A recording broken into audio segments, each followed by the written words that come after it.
Assalamualaikum warahmatullahi wabarakatuh. Saya Angga Pangestu bin Trimanto, bernomor matrik 17 DKA 20F 1015. Dan rakan seperjuangan saya Muhammad Firdaus bin Anwar, bernomor matrik 17 DKA 20F 1017. Dan supervisor kami iaitu Puan Tuan Nurafidah binti Tuan Hassan. Pada kesempatan kali ini, kami ingin membentangkan tentang Civil Engineering Project 2 iaitu FYP 2 di sisi 50194. Untuk tajuk FYP yang kami pilih untuk FYP 2 ialah Mortar Leveler. Sebelum kami meneruskan dengan lebih lanjut lagi, untuk konten dalam pembentangan ini ialah merangkumi topik 1 Introduction, topik 2 Problem Statement, topik 3 Objective of Project, topik 4 Literature Review, topik 5 Metodologi. Okey, kita teruskan dengan introduction. Salah satu proses penting dalam pembinaan bangunan ialah proses ikatan bata.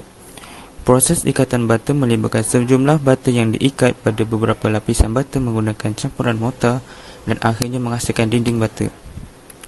Kaedah ikatan bata konvensional yang masih digunakan sehingga kini ialah mortar yang diletakkan di sepanjang permukaan bata menggunakan trowel.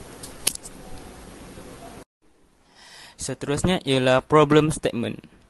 Terdapat 3 masalah yang kami kaji dalam penggunaan trowel. Yang pertama ialah masa. Terhadap beberapa kelemahan menggunakan kaedah konvensional berbanding dengan alat inovatif. Antara kelemahannya ialah ketebalan mortar yang tidak konsisten, ikatan yang tidak kemas, proses kerja yang lebih banyak dan mengambil masa yang lama serta berlaku pembaziran akibat penggunaan mortar yang berlebihan. Yang kedua ialah hand grip. Hand grip effort and usability negatif dengan penilaian subjektif terhadap ketidakselesaan tangan dan jari. Jadi, tahap tidak keselesaan tangan dan jari yang lebih rendah sepadan dengan effort dan usability genggaman tangan yang lebih tinggi. Yang ketiga ialah ergonomik. Penggunaan instrumen ergonomik menghalang pergelangan tangan, siku dan bahu yang tidak perlu dipusing.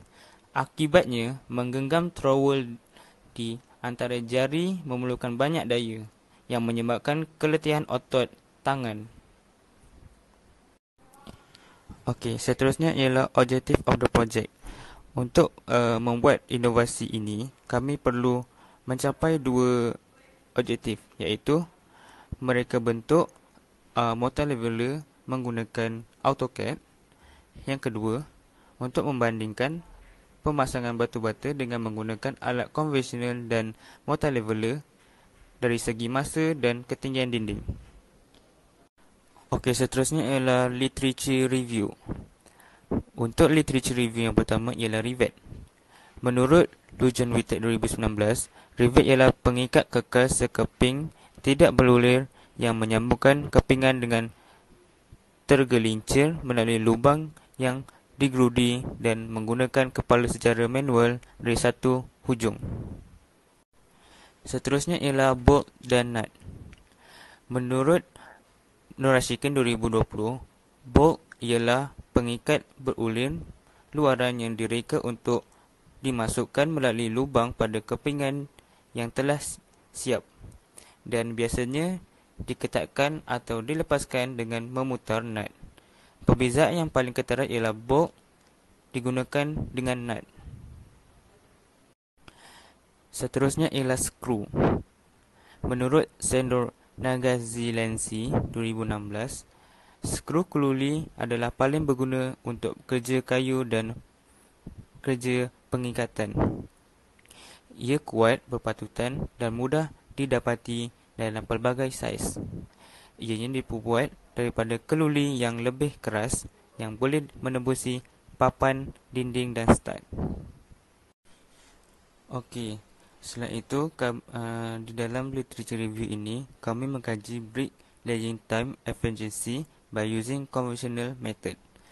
Menurut Kumar Randy 2021, kajiannya dilakukan untuk mentakrif, menganalisis dan membangunkan amalan kerja yang mengurangkan pembaziran, analisis masa dan gerakan, mengoptimumkan kerja, menyeragamkan kerja, memudahkan peruntukan sumber yang berkesan, yang kesemuanya menyumbang kepada ekonomi buruh.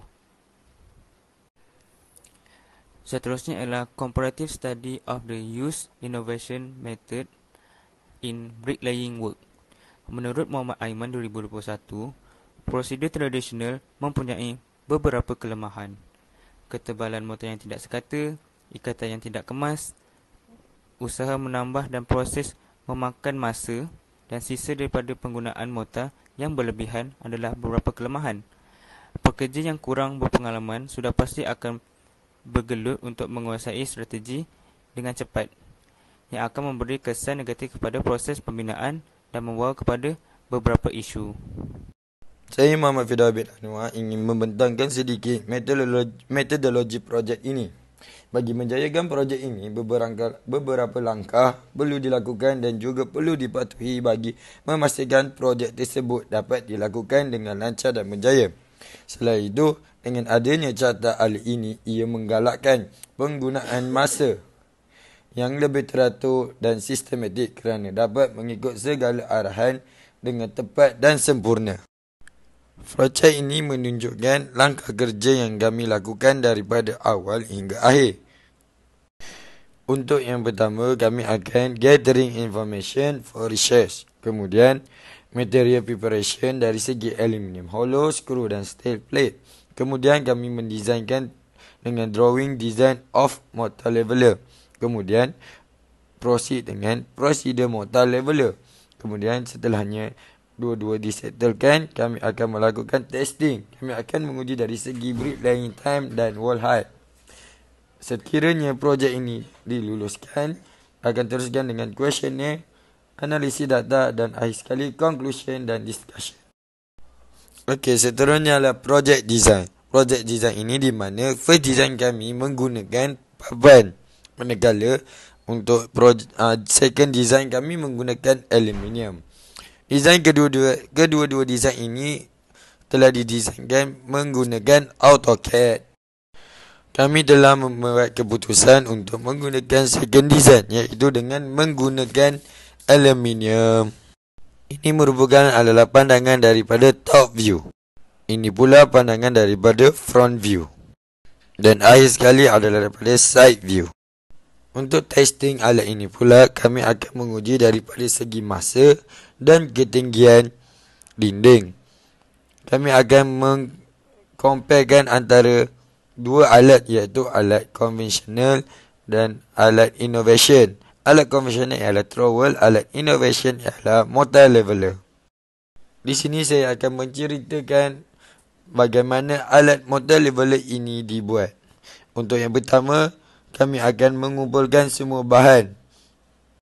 Seterusnya, langkah kedua, kami memotong aluminium tersebut menggunakan machine grinder. Untuk langkah ketiga, gambar ini menunjukkan bagaimana kami menembus lubang pada aluminium dengan menggunakan mesin drill. Yang keempat ialah proses kekemasan. Kami menggunakan spray aluminium untuk spray pada aluminium kami. Dengan menggunakan spray aluminium, dia akan mengurangkan karat pada aluminium ini. Dan akhir sekali ialah proses pemasangan dari segi skru dan menutup rongga-rongga yang terbuka yang boleh menyebabkan pasir atau simen ataupun mortar melekat pada alat tersebut.